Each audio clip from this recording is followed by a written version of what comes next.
Olá galera, tudo bem? Aqui é o professor Vitor e nós vamos para mais uma aula de Biologia 2. Nessa aula a gente vai ver sobre o reino plant, tá? Que é o reino das plantas. Vocês devem ter visto um pouco sobre plantas no sétimo ano, algumas pessoas podem ter visto no nono, mas a gente vai rever algumas características. Vocês vão lembrar de algumas coisas que são muito fáceis de identificar em plantas e a gente também vai se aprofundar em algumas outras coisas. Então, nesse módulo, a gente vai fazer uma coisa semelhante ao que a gente fez no módulo anterior, que foi o módulo dos fungos. Tá? Nós vamos analisar as características gerais, que são as características comuns a todos os indivíduos do reino plant. Beleza? Então vamos começar. A primeira característica é que eles são todos organismos eucariontes, ou seja, a membrana está presente ali envolvendo o núcleo. São organismos autotróficos fotossintetizantes. É muito importante ter em mente que é preciso dizer fotossintetizante, tá? Porque eles utilizam luz. Essa luz, ela tem energia. Então, o que as plantas fazem? O que acontece lá? A energia luminosa é transformada em uma energia química que vai ser utilizada para as células. E isso só é possível nos organismos fotossintetizantes porque eles possuem clorofila, ok? Outra característica muito importante aqui é que eles são todos organismos pluricelulares. E aqui já vem uma diferença em relação às algas. As algas são unicelulares ou pluricelulares. As plantas não, as plantas são todas pluricelulares. E uma outra característica também, agora em relação à célula, é que tem a parede celular de celulose. Na semana passada, eu falei sobre a parede celular de quitina dos fungos.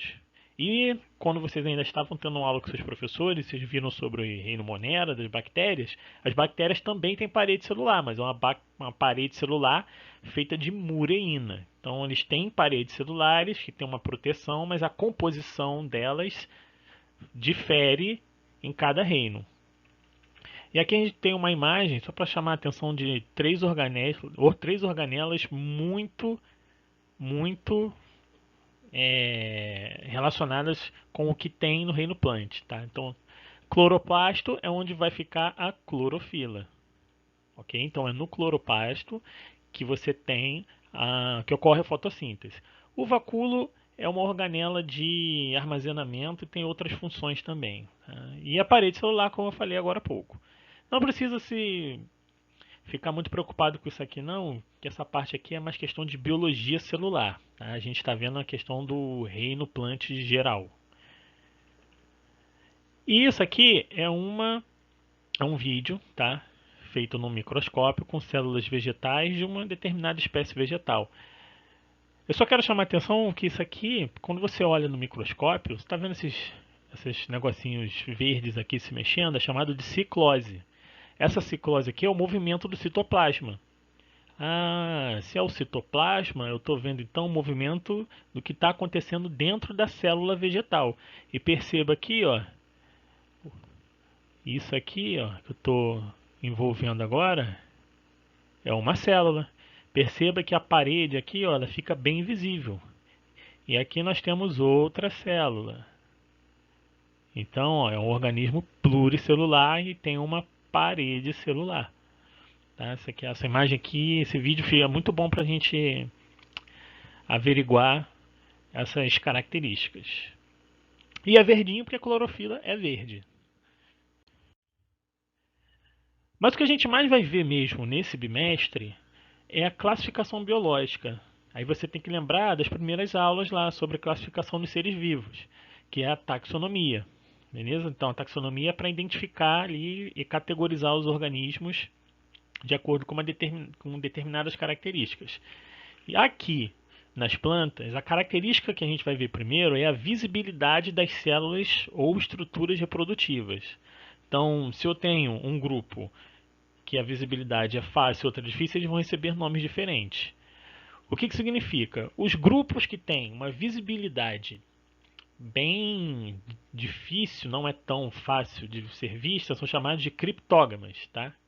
E essa palavra aqui, cripto, vem do grego cruptus, que está relacionado a escondido. Eu não sei nem se pronuncia cruptus, não. Não se preocupa com a pronúncia, se preocupa com o significado para você entender melhor. E gama está relacionado ao gameta, tá? Que é para se unir. As criptógamas, então, são plantas que possuem um embrião, um gameta bem escondido. Tá? Não é tão fácil visualizar a olho nu, ok? E nas fanerógamas é o contrário, elas têm uma visibilidade muito fácil. Você vê assim o gameta, você vê a estrutura reprodutiva muito facilmente, tá? Não em todos os grupos, tá? Mas a maioria. E aí então a gente vai ver agora exatamente quais são os subgrupos de cada uma delas aqui. As criptógamas então são as briófitas e as pteridófitas. E as fanerógamas são gimnospermas e angiospermas. Eu botei aqui, ó, que esses nomes eles estão obsoletos, tá? Eles não são mais utilizados no meio científico. Mas vocês podem encontrar ainda isso por aí em alguma prova, algum exercício e ficar com essa dúvida. Então eu acabei colocando aqui também. Então a gente vai ver agora as características gerais das briófitas, tá? Primeiro, elas não possuem raiz, caule e folha propriamente ditos. O que isso quer dizer? Quer dizer que eles não têm as estruturas com um tecido que realmente, de fato, seja uma raiz, de fato, seja um caule, de fato, seja uma folha. Aí vem uma questão de histologia vegetal, que é um assunto do primeiro ano, que a gente não vai adentrar agora. Mas você só precisa entender que as briófitas, apesar de elas não terem raiz, caule e folha, elas têm estruturas semelhantes que possuem a mesma função, tá? Mas são de tecidos diferentes. Que estruturas são essas?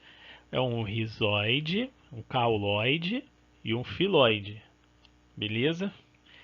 Que mais? Ó, ausência de vasos condutores de seiva. O que são os vasos condutores de seiva? Primeiro, vamos pensar o que é a seiva. Seiva é o que está relacionado aos nutrientes da planta, tá? Aquilo que ela retira do solo e aquilo que ela também produz, certo? Então, o transporte pelo corpo, pela estrutura das briófitas, ele é realizado de uma forma diferente, tá? Aí você pode estar se perguntando de que forma então que é realizado, já que você não tem um vaso condutor para ficar transportando isso, de que forma então elas fazem esse transporte? E aí você tem que lembrar de um assunto que também é do primeiro ano, que é chamado de difusão.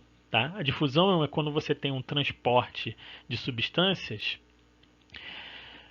devagar. Por que é devagar? Porque ele depende da concentração. Então vai sempre do meio onde está mais concentrado para onde está menos concentrado. E então esse transporte é lento. Então ele é de célula a célula. Você não tem uma estrutura de transporte que faça uma distribuição eficiente nas briófitas. Então o transporte de nutrientes é por difusão. Os principais exemplos de briófitas são os musgos e as hepáticas. E aqui, ó, é uma foto, uma imagem real de briófitas reais. Tá? E aí você pode estar se perguntando, mas professor, você não falou dessa estrutura aqui, ó, que está aqui na foto também. O que é isso? E aí a gente vai ver que isso aqui está relacionado. E aí então a gente vai ver que essa estrutura ali, ela está relacionada ao ciclo reprodutivo das briófitas. Então, quando a gente pensa em briófita, você tem que pensar que existe um organismo masculino e um organismo com estrutura feminina, tá? A gente vai chamar eles de gametófito, ok? Gameto, porque ele produz gameta, e o fito, essa partezinha aqui, fito, é porque é uma planta, tá? Vegetal.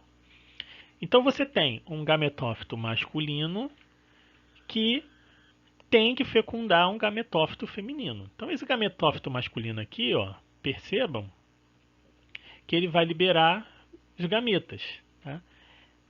Os gametas até chegar lá na região feminina, para que haja a fecundação. Essa fecundação, ela só ocorre na água. Por que na água? Porque esses gametas aqui, eles são flagelados, eles têm que nadar, tá? Por isso que a gente diz que as briófitas elas são dependentes da água para a reprodução, porque os seus gametas são flagelados e, sendo assim, eles precisam nadar até o gametófito feminino. E o que acontece depois da fecundação? Começa a crescer aquela estrutura que a gente viu na foto do slide anterior, tá? Que é chamado de esporófito. Eu estou botando aqui o 2N para você lembrar do que você está estudando também em genética com o professor de biologia 1 e o que você já viu no primeiro ano. Lembra que quando você tem uma reprodução de dois organismos haploides, que é chamado de N, haploide é que só tem um conjunto de cromossomos, quando você junta um conjunto com outro conjunto, você forma dois conjuntos de cromossomos, você forma um organismo, então, diploide. Então, o gametófito é haploide e o esporófito, que surge após a fusão dos gametas, após a fusão das células haploides, então ele é diploide. Esse esporófito, que vai crescer ali sobre o gametófito feminino, ele vai começar a fazer meiose. Tá? Lembra que meiose é o processo de produção de células haploides. Tá? E então ele começa a liberar esporos no ambiente. Esses esporos vão ser femininos ou masculinos e vão começar a cair no ambiente até ter uma germinação. Então, com essa germinação, o esporo feminino vai dar origem ao gametófito feminino, porque o esporo é N, tá? Ó, o esporo é N. Então você tem um N feminino e você tem um N masculino. O N feminino, o esporo feminino, vai cair, vai germinar, vai se tornar um gametófito feminino. E o masculino, então, vai se tornar um gametófito masculino, certo? Agora a gente vai ver as características das pteridófitas. A gente vai ver que tem algumas coisas em comum, mas já tem algumas outras coisas diferentes. O que já tem de diferente? As pteridófitas elas já têm raiz, caule e folha, tá? Propriamente ditas. Isso significa, então, que as pteridófitas elas já possuem os vasos condutores de seiva, ok? Esses vasos condutores aqui são o xilema e o floema. Tá? O xilema transporta água e sais minerais e o floema transporta os carboidratos e outras substâncias. Isso aqui, então, essas características, elas são chamadas de novidades evolutivas. Por que é uma novidade evolutiva? Porque nas briófitas não tinha. Então a gente diz que evolutivamente falando, as pteridófitas elas surgiram com essas novidades evolutivas em momentos depois do surgimento das briófitas. Esse depois não é de um dia para a noite, tá, gente? Esse depois são muitos anos, milhares de anos, certo? E aí, essas novidades evolutivas aqui, tanto a presença de raiz, caule e folha, quanto a presença de vasos condutores de seiva, facilitam o transporte de nutrientes, diferente das briófitas, que o transporte era por difusão, era lento. Aqui nas pteridófitas é mais rápido. O que isso traz de benefício? O que essa maior eficiência de nutrientes traz de benefício?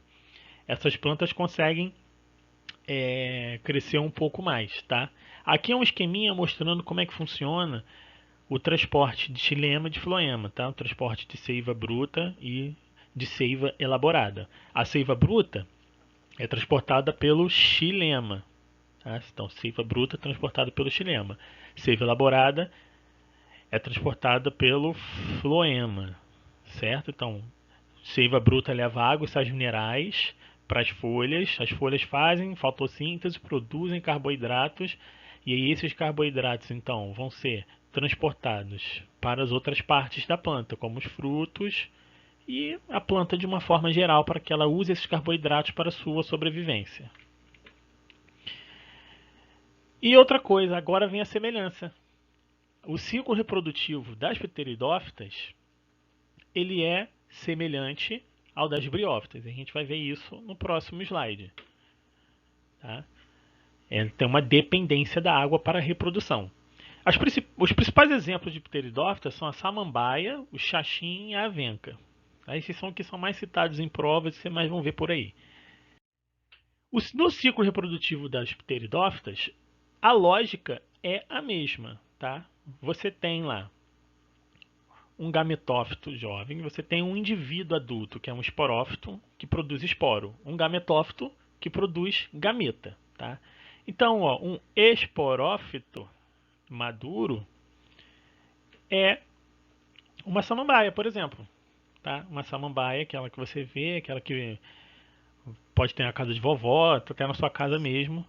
Você tem lá uma samambaia e você está olhando então para um esporófito maduro. Tá? Você está olhando para um organismo diploide, ó, 2N. Esse organismo diploide, se você olhar atrás das folhas deles e ele tiver no período reprodutivo, você vai ver os soros, tá? Essas estruturazinhas aqui, soros. São umas bolotinhas escurinhas, uma corzinha marrom atrás da folha. Esses soros são as estruturas onde vai ter a meiose, ou seja, o organismo 2N vai começar a formar células N, que são os esporos. Esses esporos aqui vão estar nessa estrutura aqui, chamada de esporângio. Tá? O esporângio vai produzir os esporos, vai liberar os esporos. Esses esporos vão cair no ambiente, aqui vão cair no ambiente, começar a se desenvolver em gametófitos. E aí então você vai ter um gametófito que vai se transformar numa estrutura que a gente chama de prótalo, tá? Como se fosse uma planta jovem que tem uma região masculina, que nesse caso aqui é chamada de anterídeo, e uma região feminina chamada de arquegônio. E aí é o mesmo princípio. O anterídeo, que é masculino, vai produzir gametas masculinos, que são chamados de anterozoides. Tá? Lembra de espermatozoide. Aqui é anterozoide. Certo? Então, esses anterozoides, eles são flagelados. O que isso significa? Eles precisam da água para chegar até a parte feminina. Certo? Quando eles chegarem na parte feminina, o que vai ter aqui? Ó? A fecundação. Tá? Essa fecundação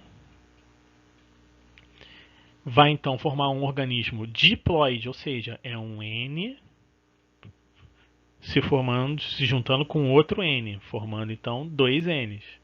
E aí você começa a ter um esporófito ali em cima, ó, em crescimento. Ele começa a crescer em cima do gametófito. Viu como é que é semelhante das briófitas? É a mesma coisa. O esporófito está crescendo em cima do gametófito. Certo? Eu trouxe essa imagem aqui para ilustrar melhor o que são os soros. Tá? Essas bolotinhas aqui, ó, são os soros nas pteridófitas. Eles ficam bem na parte traseira da folha, que a gente chama de abaxial. Ok? E aí, a gente vai ver agora, vou trazer aqui um momento de curiosidade. Essa aqui é uma pteridófita que eu tenho aqui em casa, tá? Que eu encontrei ela na minha vida e botei ela para crescer. Tá grandona já. E aí eu arranquei um pedacinho dela para que vocês vejam como que é, assim, no visual, na real, esses soros. Quando você olha na sua visão mesmo, olho nu, você vai ver esses pontinhos pretos aqui. Mas, se você tiver em casa uma lupa digital, você pode se aproximar e ver, ó, isso aqui de uma forma mais microscópica. Então, tá vendo aqui, ó, que são os soros. Esses soros, dentro deles, tem muitos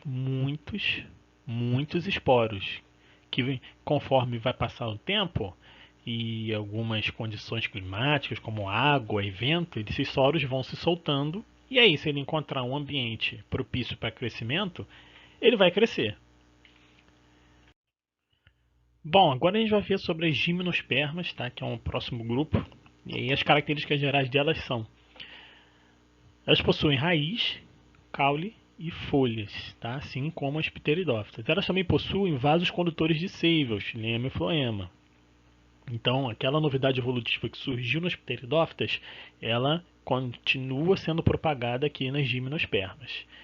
Agora, como novidade evolutiva, elas possuem a produção de grãos de pólen. O que é o grão de pólen? O grão de pólen é onde vai estar ali a produção do gameta masculino, tá?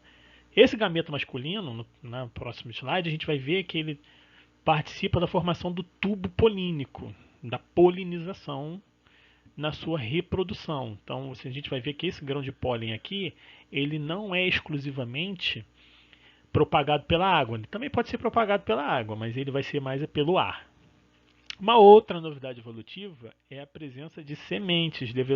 Sementes são as estruturas ali que vão estar carregando o embrião, tá? Que vai surgir quando esse grão de pólen aqui encontrar uma região feminina. Então a gente pode dizer que grãos de pólen e sementes são as novidades evolutivas que surgiram no grupo das gimnospermas. Essas novidades evolutivas, então, elas trouxeram independência da água para a reprodução. E a gente vai ver isso melhor no próximo slide. Tá? Os principais exemplos são a araucária, sequoia, cipestre, ok? Então aqui eu estou trazendo para vocês aqui um exemplo de uma araucária, tá? Que é uma gimnosperma. É interessante pensar o seguinte, isso aqui é uma planta muito comum de ambientes frios, tá? De ambientes frios ou de ambientes com uma altitude um pouquinho maior, não muito alto não, assim, não uma altitude muito grande não, mas uma altitude também não de zero. Tá? Você pode ver, quem for ao sul, Paraná, Santa Catarina, essa árvore ela é muito presente, muito presente. É muito fácil você encontrar araucárias na região sul do país. Então aqui no ciclo reprodutivo das gimnospermas, a gente vai ver como que acontece essa independência da água, tá? Essa polinização ela pode acontecer pelo vento ou por animais. Como é que funciona? Você tem lá um indivíduo maduro, tá? A árvore em si é um esporófito. Ele é 2N, ou seja, ele é diploide e ele pode fazer meiose.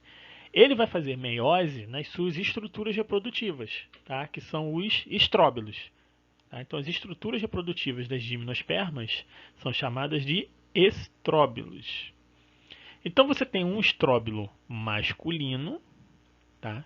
E você tem um estróbilo feminino. O estróbilo masculino é o que produz os grãos de pólen, tá? N. Então é no estróbilo masculino que ocorre a meiose, tá? Então aqui, ó, acontece a meiose.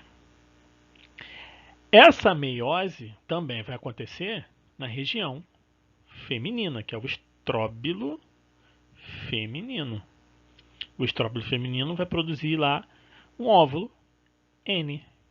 Então o grão de pólen tem que fecundar o óvulo e aí ele vai começar a desenvolver aqui o tubo polínico para que haja o encontro dos gametas. Ou seja, agora já não é mais pela água, tá?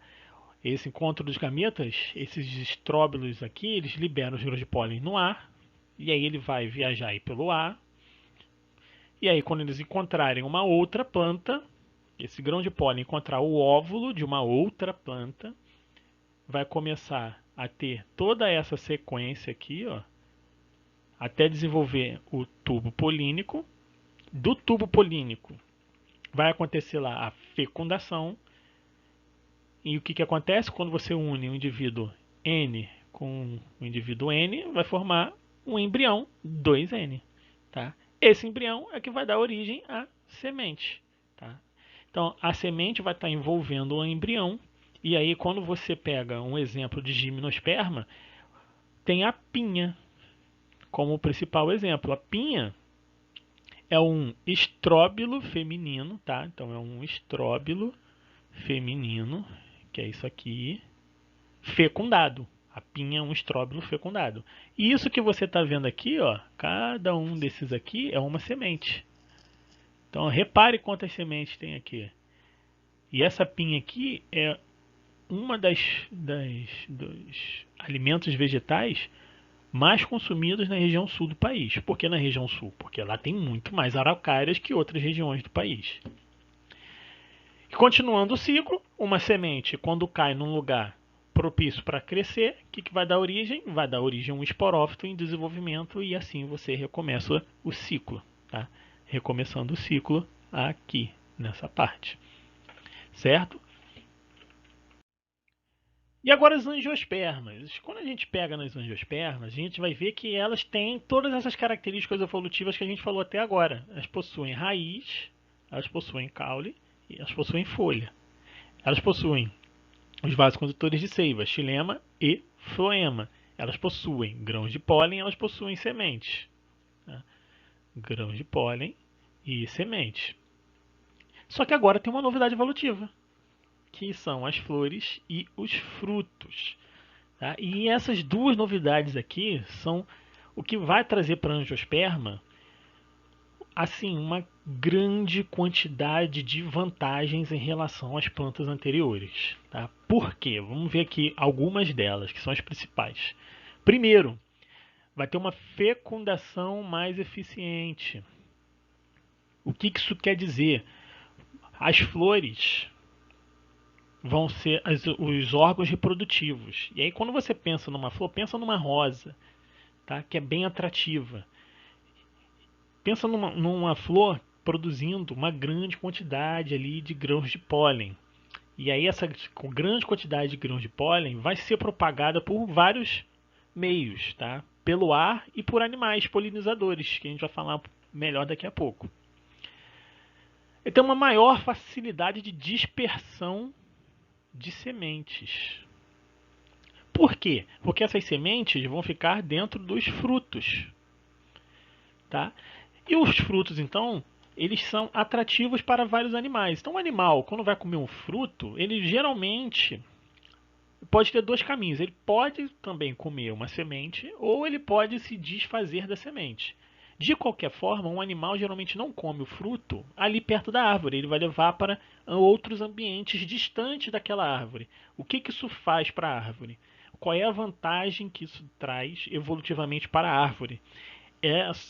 Essa semente ela pode germinar em outro lugar. Então essa espécie, essas angiospermas, elas podem conquistar, elas conquistaram vários continentes. Elas são os que têm a maior diversidade, justamente por essas facilidades de dispersão tanto das sementes quanto do pólen.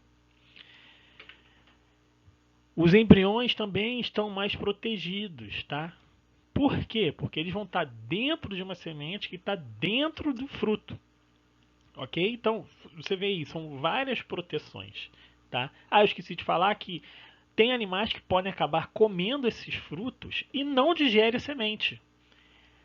Não digere a semente. A semente passa por todo o trato intestinal lá, toda a parte da digestão do animal e vai sair nas fezes. E aí esse animal vai defecar em algum lugar distante da planta e aquela semente ali, ao sair pelas fezes, ela pode acabar germinando.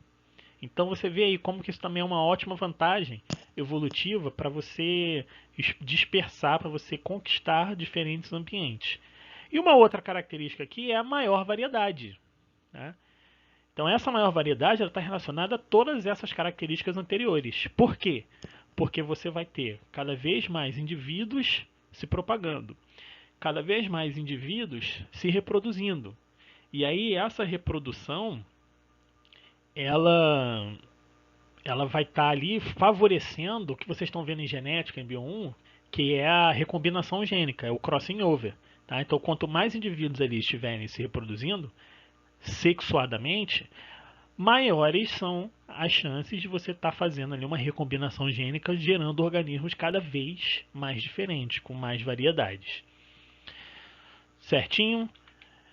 Então, a gente diz que as angiospermas são os que tiveram o maior sucesso evolutivo. Essa frase aqui, essa afirmação é muito importante. Você tem que associar ela a todos esses fatores que a gente falou agorinha. Aqui então a gente vai ver a estrutura das flores, tá? E aí a gente vai ver também que a estrutura floral ela traz uma vantagem muito grande para as angiospermas. Elas têm uma parte masculina, tá? Você pode ter uma planta que tem uma flor masculina. E aí a gente tem essa parte masculina aqui que se chama androceu, tá? Androceu, então é a região masculina da flor. Eu posso ter então uma flor que ela só tem a região masculina, tá? Ou eu posso ter uma flor que só tem a região feminina. E aí então ela vai ter uma região chamada de gineceu, que é a região feminina. Tá? Então eu posso ter uma flor só masculina, ou posso ter uma flor só feminina, e também posso ter uma flor completa, que é uma flor hermafrodita, porque é uma flor que tem aqui as duas partes, a parte masculina e a parte feminina. Tá? Então essas flores aqui você também pode encontrar elas como uma flor bissexual, tá? Porque ela tem os dois tipos de sexo. É importante também lembrar que numa flor você tem as pétalas e as sépalas. Só que, mais uma vez, você também pode ter flores que só tem a pétala, não tem a sépala. Ou você pode ter flores que só tem a sépala, mas não tem a pétala. E aí você tem, então, perceba a grande variedade de flores que existem. Tá? Quando você tem pétala, sépala, androceu e gineceu, a gente diz que ela é uma flor completa. Tá? Você pode também encontrar por aí em outros sites, livros, que você está falando sobre os 4 verticilos de uma flor. Tá? Então, quais são os 4 verticilos? É a pétala, sépala, o gineceu e o androceu. O conjunto de pétalas, assim, por curiosidade, é chamado de corola. E o conjunto de sépalas, tá, é chamado de cálice. Certinho? Aqui é uma imagem de uma flor do limão. Tá? Essa aqui é uma flor do limão. Então perceba, ó, que ela tem aqui, ó, aí muitas regiões masculinas. Tudo isso aqui, ó, todas essas aqui que eu estou circulando aqui são partes masculinas para produzir grão de pólen. Tá? E aí ela vai liberar esse grão de pólen com a tendência de que esse grão de pólen caia na região feminina de outra flor. E essa região aqui, ó, essa do centro que eu vou circular de azul, é a região feminina dessa flor aqui. Vendo agora com uma imagem diferente, ó, de ladinho, olha aqui, ó. Tá vendo? A gente tem aqui então, ó, a gente tem essa região central aqui,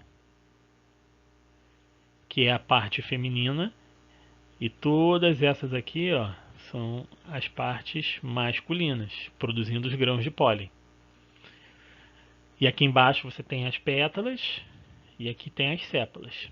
Ou também pode ser que as sépalas estejam ausentes ou fundidas. Existe uma grande diversidade aqui para se alguém for fazer biologia ou seguir alguma coisa de agronomia ou relacionada a coisas de biologia vegetal, vai ver isso aqui mais a fundo. Tá?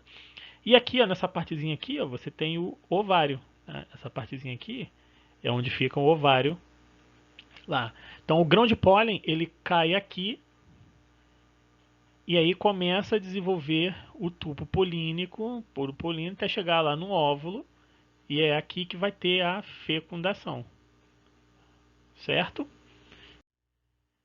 Então aqui é só para a gente dar uma visão geral sobre o ciclo reprodutivo das angiospermas, tá? Você pode começar por vários indivíduos aqui, mas vamos começar por aqui, ó. Começar por aqui por um indivíduo que tem uma região masculina e uma região feminina, produzindo lá gametas, tá? Fazendo meiose então, ó. Meiose. O que acontece? Você tem a formação do grão de pólen na região masculina, N. E você tem aqui a produção da oosfera, que também é N. Esses dois aqui, quando caírem, quando eles se unirem, vão formar um tubo polínico. Esse tubo polínico, então, vai causar polinização, tá? Que é também a fecundação. Essa fecundação vai dar origem a um zigoto, tá? Que é 2N. E aí, então, esse zigoto vai formar um embrião lá dentro da semente. E a semente vai estar dentro do fruto. E aí, então, essa semente, quando cair num ambiente propício para o seu crescimento, vai começar a se desenvolver numa nova planta.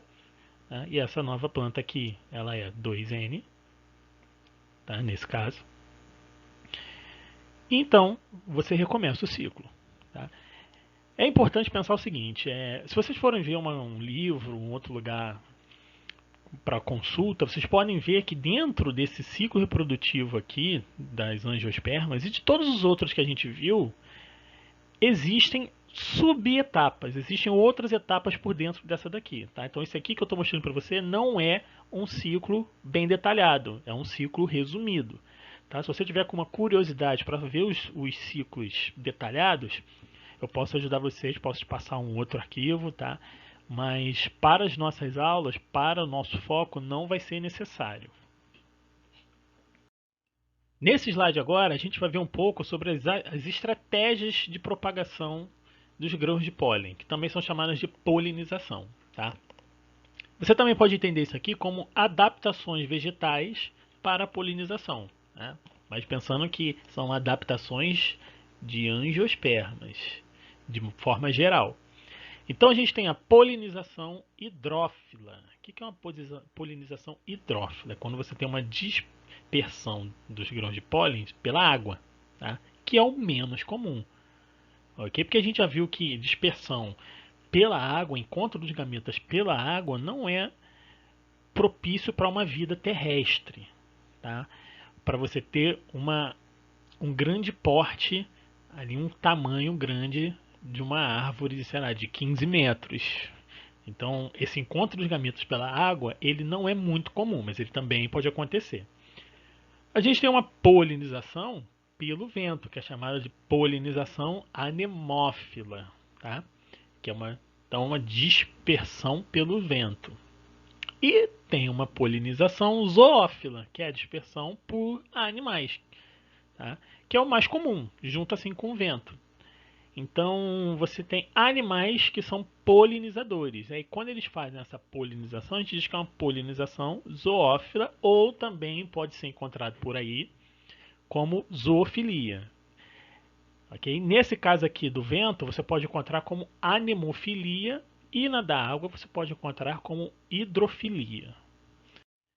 Então aqui ó, eu trouxe o exemplo da produção de grãos de pólen, dispersão dos grãos de pólen pelo vento. Aqui é uma fotinha de uma planta produzindo bastante grãos de pólen e um vídeo, tá? Um pedaço de um vídeo que tem na internet de uma planta que quando alguém sacode, dá uma porrada nela, empurra ela com alguma coisa, sacode, ela está liberando aqui, ó, muitos grãos de pólen, muitos. E aí eles vão fecundar a outra planta, tá? Percebam como está indo pelo vento, ó. Aqui, ó. Aqui, ó. Como vai pelo vento. E aí pode encontrar alguma planta que está para essa parte aqui de onde está indo a direção do vento. Da mesma forma que você pode ter uma outra planta aqui do lado que está enviando também grãos de pólen para essa. E aí está tendo então o que a gente chama de polinização cruzada. O que é a polinização cruzada? É quando você tem um indivíduo que ele é capaz de fecundar outro indivíduo e ele também é capaz de ser fecundado por esse outro indivíduo. Então ele fecunda, ele dá origem a uma semente em outro organismo e ele também pode originar uma semente. Tá? É uma polinização cruzada. Esse aqui é um exemplo de polinização zoófila, tá? Vou passar aqui um vídeo. E aí vocês vão ver um animal que está aqui, ó, é uma abelha mangava. E aí ela está buscando um néctar que é secretado aqui nessa parte da flor. E aí ela vai buscar o néctar em outra flor, ó, tá vendo? Quando ela vai passando por aqui, perceba que as asas e outras partes do corpo vão encostando nas regiões de reprodução da flor. Então ela vai agregando grão de pólen no corpo. E aí quando ela passar para outra flor, esse bater das asas dela acaba dispersando essa grão de pólen na outra flor, para a região feminina da outra flor. E assim ela vai causando a polinização de flor em flor. E a gente também pode classificar essas angiospermas de acordo com a quantidade de cotilédones, tá? Os cotilédones é como se fossem as primeiras folhas que servem de reserva nutritiva do embrião, tá? Ela tem essas duas funções. Então você tem as eudicotiledôneas, que tem dois cotilédones, e vocês têm a monocotiledôneas, que só tem um cotilédone, tá? O exemplo principal de eudicotiledônea, que você também pode encontrar por aí em alguns livros, como somente dicotiledôneas, mas que o termo mais usual é eudicotiledôneas, é o feijão, tá? O feijão é o exemplo principal que você pode encontrar por aí como uma eudicotiledônea. E é importante pensar o seguinte: essa análise que a gente faz aqui de cotilédones, tá? É na semente, ok? Na semente, somente na semente, tá? Existem outras características de monocotiledônea e eudicotiledônea, mas para a gente não vamos nos aprofundar não, tá? É importante que você pense dessa forma aqui. Isso aqui é um cladograma, tá? O que é um cladograma? Um cladograma é uma representação gráfica de indivíduos que possuem algum parentesco evolutivo, ou seja, quais estão evolutivamente mais próximas, quais estão evolutivamente mais distantes, ou seja, qual que surgiu mais recentemente, qual que surgiu há mais tempo, tá? Qual é mais ancestral. E aí um cladograma, aqui eu estou botando de uma forma geral, tá? Mas no material de apoio eu botei lá alguns exemplos, eu fiz um texto mostrando melhor como funciona um cladograma, ok? Então, um cladograma ele se baseia num ancestral em comum de todos os organismos que estão sendo avaliados aqui. Perceba que o que está mais próximo desse ancestral comum está partindo daqui, ó, que é nada mais, nada menos que as briófitas, tá? Então as briófitas, evolutivamente falando, elas foram as que surgiram, o grupo vegetal que primeiro surgiu na natureza. E aí, depois, com mais alguns passos evolutivos, quais foram os passos evolutivos que aconteceram aqui, ó? Vasos condutores de seiva, raiz, caule e folha, como a gente já viu. Então, a partir dessa parte aqui, ó, desse ramozinho aqui, desse braço, que a gente vai ter, então, todos os organismos a partir daqui possuem essas características, tá?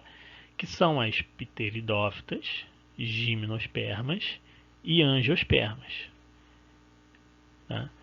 E aí perceba, então, que a partir daqui, dessa partezinha aqui, a gente tem, então, os organismos que são capazes de produzir semente e tubo polínico, e grãos de pólen. Tá? Então, gimnospermas e angiospermas. E a partir daqui, são só os que produzem flores e frutos, que são as angiospermas. Então perceba que a gente partiu de um ancestral em comum basal, uma parte bem basal aqui.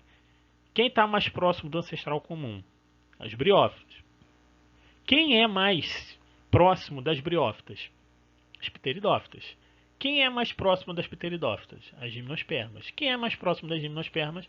As angiospermas. Então, as angiospermas seriam os organismos mais recentes, com mais características evolutivas recentes. Isso não quer dizer que elas são melhores. Isso não quer dizer que elas são superiores. Só quer dizer que elas têm características evolutivas mais recentes que trazem outras vantagens. Ok? Isso aqui é uma forma geral de analisar um cladograma. E aí eu trago mais uma curiosidade para vocês. Ó. Isso aqui é uma adaptação que eu curto muito. Quando eu aprendi isso aqui na época da faculdade, eu vi essa planta num vídeo de um professor. O nome dela é esse aqui, o nome científico dela, que eu acredito ser Equibalium elaterium. E o que é interessante dessa adaptação aqui? Pensa assim, pensa que uma das adaptações mais importantes para todos os organismos é eficiência de reprodução. É quanto você consegue se reproduzir, quanto você consegue espalhar os seus descendentes. Essa planta aqui, ela é muito sensível a um toque, ela é muito sensível a um contato físico. Então, quando aqui, ó, perceba que tem uma mãozinha do cara aqui, ó. Vendo aqui a mão do cara aqui? E aí, quando ele toca nesse indivíduo, que ele é chamado de um pepino explosivo, ele faz tipo uma metralhadora de sementes. Aqui, ó, tá vendo aqui? Ele tá metralhando as sementes, tá, aqui, ó, tá atirando sementes numa direção, num sentido. Para quê? Para que ele possa espalhar essas sementes o mais longe possível, tá? Então essas sementes aqui elas podem ir para metros de distância. E aí a nossa planta então ela tem essa adaptação como uma forma de vantagem, uma forma diferente de propagar os seus descendentes. E então o reino plant, a gente vai falar agora de um pouquinho de diversas importâncias, tá? Primeiro, pensando numa forma de importância ecológica. Eles são base da cadeia alimentar, ou seja, eles servem como alimento para diversos organismos, inclusive para nós. Eles também são muito utilizados como uma residência para outros organismos, tá? Que a gente chama isso de inquilinismo, é um tipo de relação ecológica. Se você não estudou relação ecológica no primeiro ano, não tem problema, tá? Vocês vão rever isso um pouquinho ao longo das outras aulas do ensino médio. E outra coisa, elas também favorecem o clima, porque elas mantêm as taxas de oxigênio e gás carbônico equilibradas. Além disso, as plantas favorecem o que a gente chama de rios voadores. Tá? O que são os rios voadores? São grandes quantidades de vapor de água que dão origem a chuvas. Não vou me adentrar isso agora não, porque é assunto do último bimestre. Lá a gente vai falar um pouquinho mais sobre isso. Aí a questão da importância econômica. Ela é, sem sombra de dúvidas, o fator principal para a alimentação global. Então, sem plantas, assim, você quebra economia, você quebra toda uma cadeia alimentar dos seres humanos e de outros organismos. Elas também são muito utilizadas em ornamentação. Tá? Ornamentação é quando você usa plantas para fins decorativos. Tá? Nesse caso aqui, você também pode falar sobre a ornamentação de rituais religiosos, tá? Questão de enterro, questão de para oferecimento para outras divindades, enfim, tem muitas plantas que elas são consumidas com esse fim de ornamentação. Ela também pode ser utilizada como matéria-prima para diversos produtos, como por exemplo madeira que forma móveis. Não só isso, mas tem a questão do papel também. A gente usa papel para escrever, papel higiênico, papel toalha. Então, assim, ela é uma matéria-prima para muitas coisas. Ela também tem sua importância medicinal. Isso aqui eu vou abordar um pouquinho melhor lá no material de apoio e nas atividades, tá? Que são as plantas produzem substâncias que são base para a formação de remédios. E elas também têm uma grande importância biotecnológica, que é a questão da transgenia. Tá? Isso vocês vão ver na parte de Bio1 de biotecnologia. Mas a transgenia é quando você pega um gene de um organismo e transfere para outro, para que ele tenha um benefício através do que esse gene pode fazer na planta. Então eu posso descobrir uma planta que tem resistência a um determinado tipo de parasita. Aí eu pego esse gene dessa planta e coloco numa planta que a gente come pra caramba, sei lá, feijão. E aí eu posso fazer um feijão que ele é imune a esse parasita. E aqui, como eu fiz na aula passada, foi um quadro comparativo entre os vírus e os reinos estudados até agora. Tá? Então eu só adicionei aqui ó, o reino plant. Tá? Reino plant adicionado aqui com as suas características para você copiar aí, para você usar isso aqui como uma base para os estudos. Então, galera, é muito importante que você nunca se esqueça de que as plantas e os animais e as bactérias e os fungos, os protozoários, todos os seres vivos, eles têm uma ligação, tá? Eles estão relacionados. essas relações entre esses organismos, tanto a planta com outros organismos ou outros organismos entre si, são muito importantes para a sobrevivência de todos. Tá? Quando a gente mexe no ambiente, a gente não sabe todos os fatores negativos que aquilo ali pode trazer para a gente. Por isso que toda vez que você pensa em ver alguma coisa, mexer alguma coisa na natureza, ele não pode ser feito sem uma análise dos impactos negativos que aquilo ali pode trazer. Tá? Então aqui eu trouxe essa imagenzinha aqui, que é de uma página chamada de Árvore Ser Tecnológico, que ela está falando assim, ó, a paca espalha sementes, a onça ajuda as sementes a chegarem mais longe. Como que acontece isso? A paca é um daqueles animais que eu falei que come frutos e não digere a semente. Então a semente, ó, ela sai aqui no cocozinho da paca. E aí por que ele está dizendo que a onça ajuda as sementes a chegarem mais longe? Porque a onça vai caçar a paca. E a paca vai correr para o mais longe possível. E aí quando chegar nesse outro ambiente, nesse outro local, ela pode defecar lá e aí então essa semente pode ficar germinando em diferentes lugares longe do organismo que originou ela. Galera, era isso que a gente tinha para hoje, tá? Espero que tenham gostado. Qualquer dúvida, pode mandar lá no canal. Pode mandar antes do dia do canal de dúvidas, tá? Que eu possa entrar uma vez ou outra assim e já ficar sabendo quais são as dúvidas de vocês. Espero que tenham gostado e até a próxima. Não deixem de fazer as atividades.